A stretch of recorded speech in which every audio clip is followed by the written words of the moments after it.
Let's spending the whole girls' date with us. ថ្ងៃហ្នឹងខ្ញុំ3នាក់មិត្តភក្តិខ្ញុំសូម spend the whole day together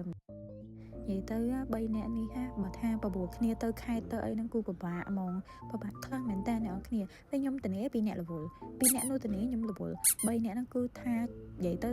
ផ្ទុយគ្នារហូត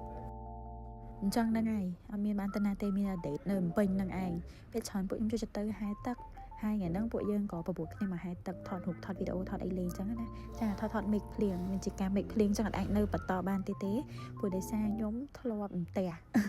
អ្នកគ្នាខ្ញុំធ្លាប់អន្ទះនៅអាលើខ្ពស់អញ្ចឹងណាកន្លែងហែទឹកអញ្ចឹងទៅឡើងខ្ញុំឡើងហ៊ានហ្មងតពីយើងហែទឹកហើយហត់ពួកយើងក៏មកញ៉ាំអី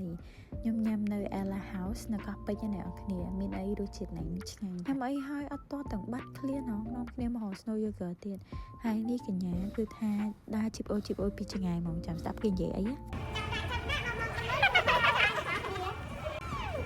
ហេទៅពេលហ្នឹងពួកខ្ញុំក៏សើចដែររបៀប